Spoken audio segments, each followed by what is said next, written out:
안녕. 나는 독후감 쓰는 찍찍이 야옹이야. 내 독후감을 너희들에게 이야기해 줄게. 오늘은 1부에 이어 열혈 애청자님께서 보내주신 아부의 기술 2부 이야기를 들려줄게. 지난 1부에서 로마 시대의 플루타르크가 아첨꾼을 한눈에 알아보는 방법에 대해 설명했는데 실생활에서 활용했는지 궁금하네. 2 부에서는 드디어 아부를 아주 고단수로 할 수 있는 기술에 대해 소개해 줄게.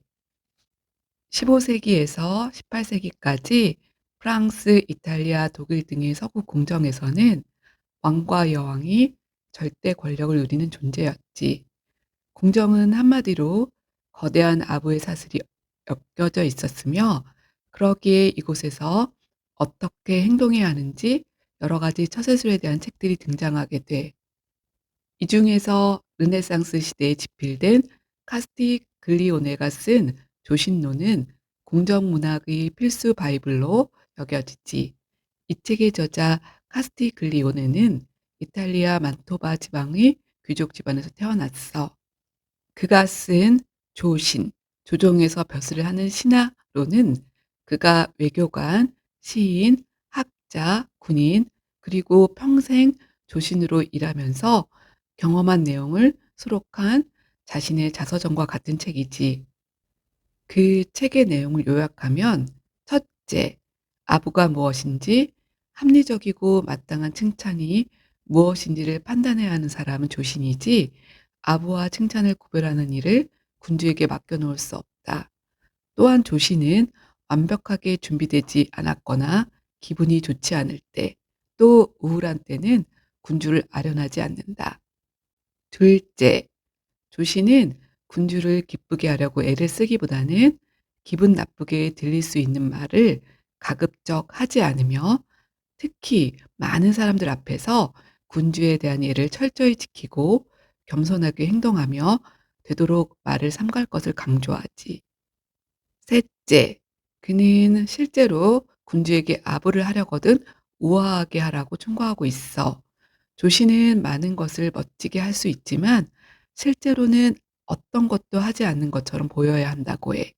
실제로 그는 조신들끼리 군주의 마음에 들기 위해 끊임없이 경쟁하는 곳에는 한 번도 얼굴을 내밀지 않을 만큼 냉정했다고 해.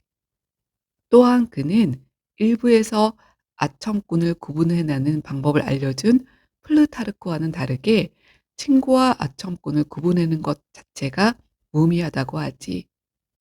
왜냐하면 우리 인간은 기본적으로 아부를 좋아하며 진실을 말해주는 사람을 싫어하기 때문이라는 거야. 다시 말해 인간은 본성적으로 아부를 좋아하기 때문에 충성스러운 최고의 조신은 못된 아첨꾼들로부터 군주를 보호할 목적으로 아부해야 한다고 주장하고 있어. 다음은 아부를 하는 사람의 입장에서 어떻게 행동하는 것이 타인의 마음을 살 수 있을까를 이론적으로 분석한 내용을 소개해 주도록 할게. 사회학자 에드워드 존스는 1964년 환심사기라는 책을 출간했는데 이 책에서 그는 상대방의 마음을 사로잡는, 즉 상대방의 환심을 사기 위한 4가지 전략을 소개하고 있어. 그는 이 책에서 기본적으로 사람은 누구나 자신을 좋아해 주는 사람을 좋아하기 때문에 아부가 먹힌다고 설명하고 있으며 상대방의 마음을 사로잡기 위한 행동 요령을 다음과 같이 제안하지. 첫째, 상대방을 띄워줘라. 정말 대단해. 이 한마디로 상대방을 기분 좋게 만들 수 있다는 거야. 단 여기서 주의할 점은 칭찬할 때 무언가를 원하는지 보이지 않아야 한다는 것이며 특히 지나친 칭찬은 경계해야 한다고 해. 환심을 사려는 사람은 상대가 아부를 받으면서도 그것이 아부인지 전혀 눈치채지 못하게 만들어야 하는데 그러기 위해서는 다음의 사항을 명심해야 한다고 하지. 우선 칭찬과 동시에 부탁을 하지 말아야 하며 되도록이면 본인이 없는 곳에서 칭찬하고 또한 칭찬한 내용은 과장 없이 그럴듯해야 하며 마지막으로 누구나 아는 잘하는 점은 칭찬하지 말고 잘하려고 노력하는 부분을 칭찬하라고 조언하고 있어. 두 번째로 상대방의 의견에 동조하라. 전적으로 동의합니다. 인간은 자신을 좋아해 준 사람을 좋아하는 것처럼 가치관과 신념이 자신과 비슷한 사람 또한 좋아하지. 왜냐하면 이 경우 우리는 우리 편이라는 동질감을 갖고 이야기하는 내용을 받아들이거든. 하지만 여기서 조심해야 할 점은 우비판적인 예스맨의 인상을 주지 말아야 해. 이를 위해 환심을 사야 할 사람에게 때론 다른 사람의 의견에 반대하는 모습도 보여주고 동시에 점진적으로 설득된 듯이 행동하는 것이 효과적이라고 하네. 세 번째로 자신을 잘 표현하라. 자랑거리는 못 되지만 여러 연구의 결과에 따르면 사람들은 자기 자랑을 하는 사람을 싫어한다고 해. 하지만 환심을 사야 할 사람에게 허락받을 일이 있으면 자기 자랑을 동원해서라도 허락을 받아내야 하는 게 현실이지. 이때 최고의 전략은 본인의 입보다는 제3자의 입을 통해 자랑하는 것이 훨씬 효과적이라고 말하고 있어. 여기서 직간접적으로 자신을 높일 수 있는 몇 가지 팁을 소개해 줄게. 하나, 공유했던 경험을 강조하는 방법으로 예를 들면 "저도 선배님처럼 베트남전에 참전했습니다." 등 같은 배경 혹은 경험을 공유하면 효과적이라고 이야기하고 있고, 둘, 상대방의 조언을 구하는 행위 자체가 상대방의 판단력 및 전문 지식을 높이 평가하고 있음을 암묵적으로 인정하는 것이므로 조언을 구하는 형식을 사용해 볼 것을 권고해. 예를 들자면 "로스쿨에 진학하고 싶은데 이 문제에 대해 선생님의 조언을 받고 싶습니다." 등등. 셋, 가슴속의 말을 이야기한다는 것은 환심사야 할 사람을 전적으로 신뢰하고 있으며 더욱 돈독한 관계를 유지하고 싶다는 의지를 보여주는 증표이므로 이를 적절히 활용하는 것이 효과적이라고 하지. 하지만 이를 너무 빨리 말하면 오히려 긁어부스럼이 될 수 있다고 충고해. 넷, 겸손하면 더욱 큰 호감을 얻을 수 있는데 특히 작은 것에 겸손하면 소박한 인상을 주어 결국 실제 업적에 대해서도 솔직하다는 인상을 갖는다고 하네. 마지막으로 친절하게 행동하라. 제가 해드릴게요. 친절은 칭찬과는 달리 단순히 언어 이상의 행위를 의미하는 것이므로 투박할 수 있지만 환심 사려는 사람의 의도를 가장 명확히 드러내지. 다만 주의해야 할 점은 환심 사려는 자가 흑심을 품고 친절하게 행동한다는 인상을 주어서는 절대 안 돼.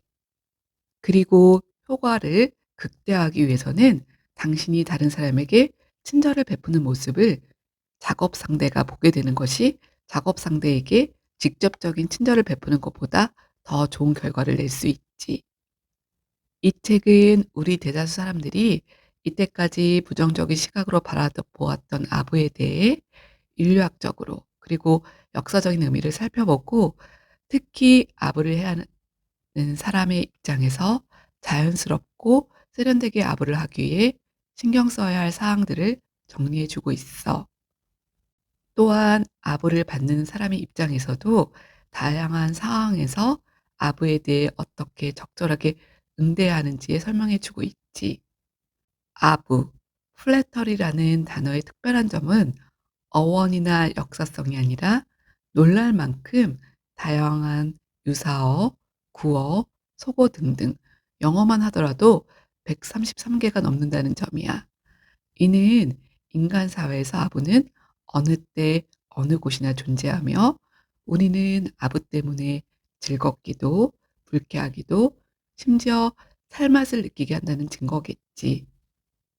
애청자님께서 보내주신 독후감을 읽으며 문득 중학교 때가 기억났어.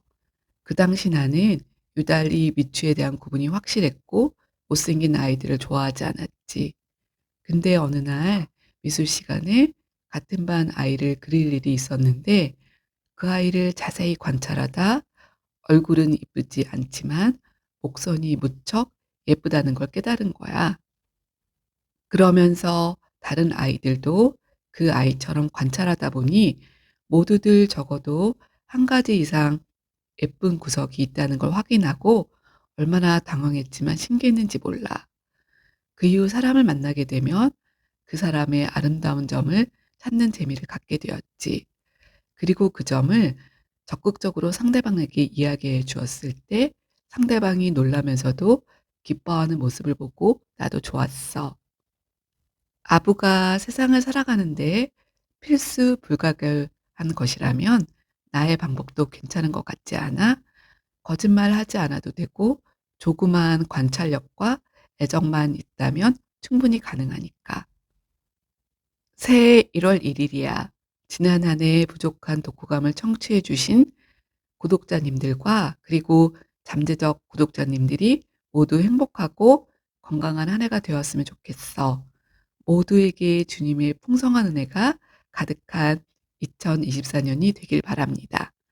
곧 만나. 빠빠이.